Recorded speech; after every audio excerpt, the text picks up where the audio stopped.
Imagina o seguinte cenário: você acorda motivado, com uma lista clara das tarefas que você tem que fazer no dia, café na sua mão e você acha que vai ser um dia realmente produtivo. Mas antes mesmo que o dia complete as primeiras horas, você já está ali no Instagram, você já respondeu 2 mensagens do WhatsApp, olhou o e-mail e se esqueceu completamente do que você ia fazer. É meio frustrante, né? E essa cena, ela se repete na vida de milhões de pessoas todos os dias. A produtividade, tão valorizada aí nas empresas, no mundo corporativo, parece que sempre fica fora do alcance. E não é por falta de esforço, com certeza. Muitas vezes é porque a gente está praticamente, sem perceber, criando hábitos ali que nos sabotam diretamente, funcionando de um freio neurológico, vamos dizer assim, para o nosso foco.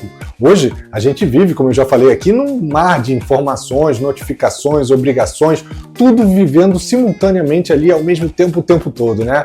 E a gente paga, obviamente, um preço muito caro por isso. A perda da concentração, o aumento do estresse, da ansiedade, a queda da performance, aquela sensação constante de que a gente está num cansaço mental e aquilo dali não acaba nunca, né? Por isso que hoje eu vou te contar 6 formas comprovadas pela neurociência para realmente destruir o seu foco, a sua produtividade e que muitas vezes você nem percebe que estão acontecendo com você.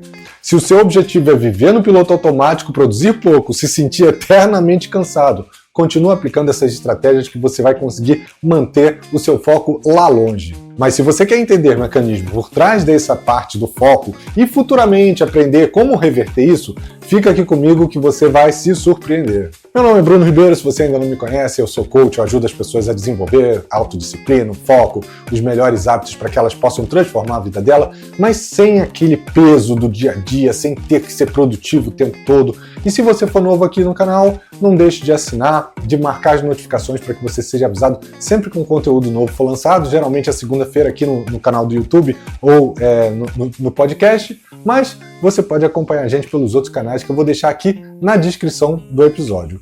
Então vamos começar pela armadilha mais comum e sedutora do mundo moderno, né? O vício do multitarefa. Você já tentou responder o e-mail ao mesmo tempo que você estava ouvindo o podcast e ainda estava ali checando mensagem no celular? Parece muito produtivo, né? Você está fazendo 3 coisas ao mesmo tempo. Mas a verdade é que não é bem por aí, né? A ciência ela já demonstra que é exatamente o oposto, um atentado contra a sua produtividade. Quanto mais você tenta produzir as coisas em paralelo, menos efetivamente você produz. O mito do multitarefa nos seduz a ideia de que a gente consegue fazer tudo ao mesmo tempo, mas o nosso cérebro ele funciona assim, ele funciona de uma atividade por vez. Não consegue fazer tarefas simultâneas. O que ele faz é alternar rapidamente entre elas, assim como o computador também faz. Só que mesmo esse vai e volta, que a gente acaba chamando de troca de contexto, tem um custo cognitivo altíssimo, né? Quando você muda entre uma tarefa e outra, o seu cérebro ele gasta energia extra para se reconectar ao que ele estava fazendo, ao raciocínio anterior. E isso acaba consumindo glicose, aumenta o seu cansaço, diminui a sua eficiência, a sua produtividade. E quando você tem mais interrupções ao longo do tempo, mais gasto energético você tem. E a cada interrupção que você faz, existem alguns estudos que mostram que você leva em média 23 minutos para recuperar o seu foco na atividade anterior. É como tentar correr ali uma maratona parando a cada 100 metros para atender o celular, né? Perdendo o foco completamente, né? Além disso, toda vez que você recebe essa notificação ou alguma coisa nova, o seu cérebro ele libera ali aquela descargazinha de dopamina, que é aquele neurohormônio que a gente já falou aqui, do prazer imediato, né? Da motivação. E isso cria um ciclo vicioso de distração, semelhante ao vício que algumas pessoas têm em açúcar e até nas redes sociais, né? E você acaba ficando viciado em se distrair, mesmo que você saiba que você precisa focar. E qual é o impacto disso? Cansaço mental elevado, ansiedade, aquela sensação de que você chegou no final do dia, trabalhou muito, mas não produziu nada. Você só se sentiu ali ocupado ao longo do tempo. Você procrastina nas atividades mais importantes. Eu, por exemplo, adoro cozinhar, mas você já tentou cozinhar com 6 panelas ao mesmo tempo? Com 4 já fica difícil, tá? Enquanto você tá ali mexendo numa, outra ferve, aí você passa para outra, daqui a pouco você tem que botar o tempero, tem que experimentar alguma coisa, há um caos verdadeiro que vai te fazer eventualmente queimar alguma coisa, né? E é pior ainda quando você ainda tá com o celular por perto, mas eu não vou entrar nem nesse mérito, né? E se a multitarefa ela age como se fosse um ladrão do seu foco, um sono ruim é como se fosse um sabotador silencioso que drena suas forças enquanto você deveria estar ali deitado se recuperando, trazendo energia de volta, né? Você sabia que o seu cérebro, ele faz uma verdadeira faxina durante a noite, né? Durante o seu sono? É nesse momento que ele vai lá e elimina as toxinas, que ele cria as novas conexões neurais, que ele fortalece as informações aprendidas ao longo do dia, né? Formando ali o que a gente chama de memória consolidada ou memória de longo prazo. Sabe quando você fica no computador ali sem reiniciar? Para quem é de TI vai se associar muito bem a essa metáfora. Você fica ali sem reiniciar o computador durante muito tempo. Aí o que começa a acontecer? Os programas começam a travar. Então, dormir mal é basicamente a mesma coisa. É como se você não reiniciasse durante muito tempo e você começa a travar. Você sabia que tem alguns estudos, inclusive da Califórnia, que mostram que uma única noite mal dormida, ela pode reduzir em 40% a sua capacidade de formar novas memórias? Uma única noite. Além disso, a privação do sono, né, se você mantiver isso de forma crônica, aumenta os seus níveis de cortisol, prejudica o seu humor e reduz a sua motivação. Pensa no sono como se fosse ali uma equipe de manutenção invisível. Quando você está dormindo e está dormindo bem, ela entra ali em ação, ela limpa, reorganiza, renova a sua mente, né? Quando você dorme mal, por outro lado, aí essa equipe não trabalha e tudo fica ali fora do lugar, fica um verdadeiro caos no seu cérebro. Então, para destruir o seu foco, nada melhor do que dormir menos de 7 horas por noite, garantir aquele débito cognitivo, né? Que você acorda no dia seguinte, não consegue nem pensar direito, ser irregular, ou seja, acordar e dormir em horários totalmente diferentes, bagunçando aí o seu ritmo circadiano, que é o seu relógio biológico, né, interno, virar noites antes de provas, por exemplo, ou antes de alguma coisa importante, que aí vai impedir você de verdade de criar essa memória de longo prazo. Você pode até tomar um energético, tem muita gente que faz isso, eu inclusive já fiz, mas a verdade é que o prejuízo já vai estar ali e ele vai estar instalado no seu cérebro. E o cafezinho, então? Nossa, esse santo remédio para aqueles dias que a gente precisa de energia, não é? Mas será que ele é tão amigo assim o tempo todo? A cafeína, ela é uma faca de dois gumes, né? Em doses e horários mais adequados, é claro que ela vai melhorar o seu estado de alerta, show de bola, tranquilo. Mas se você consumir ela demais, ou se você consumir ela nos horários errados, ela pode ser também um ladrão do seu sono, né? Porque a cafeína, ela bloqueia os nossos receptores de adenosina, que é a nossa substância que permite com que a gente sinta ali sonolência, com que a gente descanse, com que a gente relaxe, né? E isso mantém a gente acordado e principalmente em estado de alerta. Só que a meia-vida dela é de 5 a 7 horas. O que isso quer dizer? Se você tomar no meio da tarde ou no final da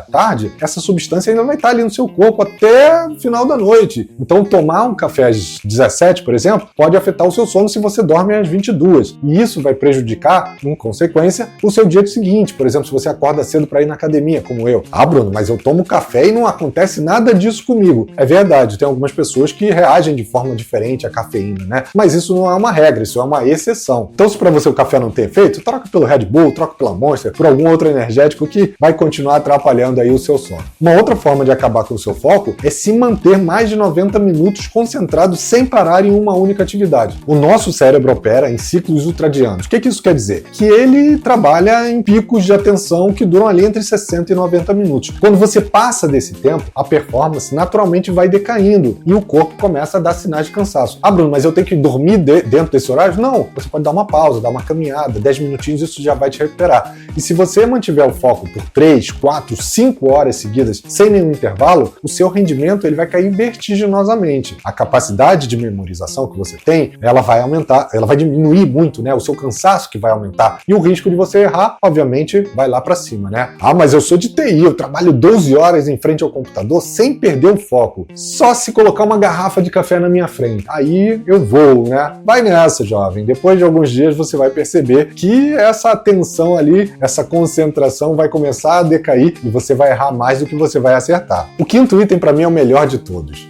Faça o que você odeia todos os dias. Nossa, não tem uma forma melhor de sabotar o seu foco. É essa ausência de propósito, vamos dizer assim. E eu não estou falando daquele propósito de vida, no sentido romântico, mas eu estou falando um significado para o que você faz. O nosso cérebro, ele é motivado pelo sentido e não simplesmente opera por metas, por entregas, né? Quando você faz algo que você não entende por que você está fazendo ou que está completamente desconectado dos seus princípios, dos seus valores, do que você busca para sua vida, o seu sistema de motivação, o sistema dopaminérgico, né, ele vai lá no chão e a dopamina vai junto. E o resultado? Você começa a se desmotivar cada vez mais, a se arrastar nas tarefas, empurrando ali com a barriga, entrando naquele ciclo de procrastinação e botando o trabalho pro lado, né? Porque quando a tarefa é vazia, sem conexão emocional, o cérebro ele busca ali atalhos de prazer imediato, né? Como, por exemplo, rolar o feed, ou assistir um vídeo curto, ou abrir o WhatsApp para ver o que tá rolando nas conversas. E você pode até estar pensando, mas eu faço o que tem que ser feito. Tudo bem, mas isso,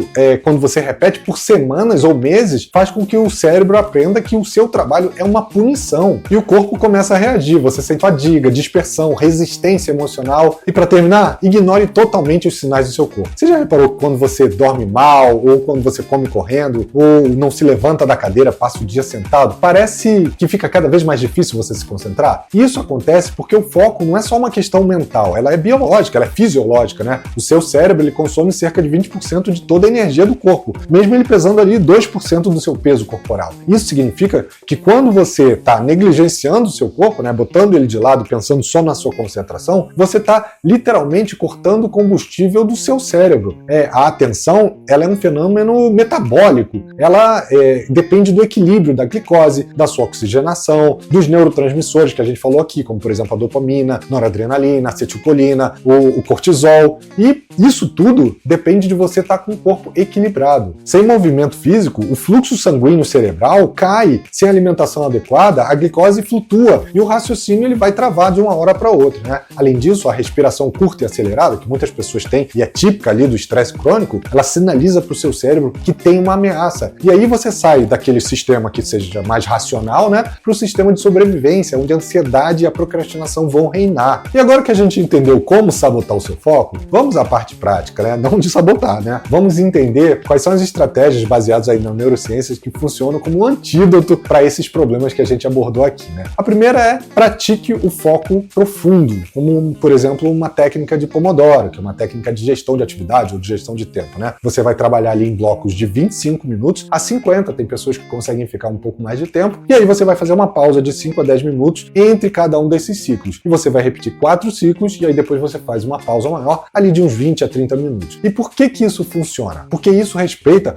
os ciclos que eu falei aqui, os ciclos ultradianos, que é aquele ciclo de atenção entre 60 e 90 minutos, e evita que você tenha fadiga. Além disso, essa previsibilidade da pausa reduz a sua ansiedade para buscar ali distrações, né? A segunda prática é proteja o seu sono como você protege o seu dinheiro, se é que você protege o seu dinheiro, né? Então você deita e acorda no mesmo horário, todos os dias. Você pode evitar usar, por exemplo, tela 1 hora antes de dormir. Você pode deixar o seu ambiente escuro, fresco, silencioso. Tem muita gente que dorme ali com luz do corredor ou com a televisão ligada. Cara, isso é péssimo. Além disso, você pode usar também técnicas de relaxamento, como por exemplo a respiração profunda, a meditação, para que você possa relaxar mais no momento do sono, né? Tem exemplos comuns aí de estudantes que têm uma rotina de sono estável e antes de fazer as provas, eles conseguem ter uma performance ali 30% superior do que aqueles que tiveram ali estudando até o último minuto, né? Isso é um estudo da Harvard School e demonstra como é que funciona o cérebro diante do sono, principalmente quando você tem atividades como uma prova no dia seguinte. Terceira atividade é use a cafeína. Pô, Bruno, mas você falou que não era para usar. Não, use a cafeína com inteligência. Prefira café ali entre 9 da manhã e 2 da tarde. Evite consumir depois das 4 da tarde ou até das 3. Tome café com alimentação leve para evitar que você tenha ansiedade. E eu vou trazer aqui uma curiosidade. A NASA, ela recomenda o uso da cafeína, você sabia? Só que cronometrada para otimizar a atenção nas missões espaciais. O quarto item é otimize o ambiente e corrija a sua postura. Mesa limpa e sem distrações. Se você quer manter o foco, é necessário. Cadeira ergonômica, organizada, com braços para que você possa trabalhar melhor. Iluminação natural ou uma luz branca que facilite. Evitar que você tenha muitas luzes ali, principalmente luz azul das telas, né? Planta ou elementos naturais que vão ajudar a trazer um pouco mais de leveza e de bem-estar para o ambiente. Então,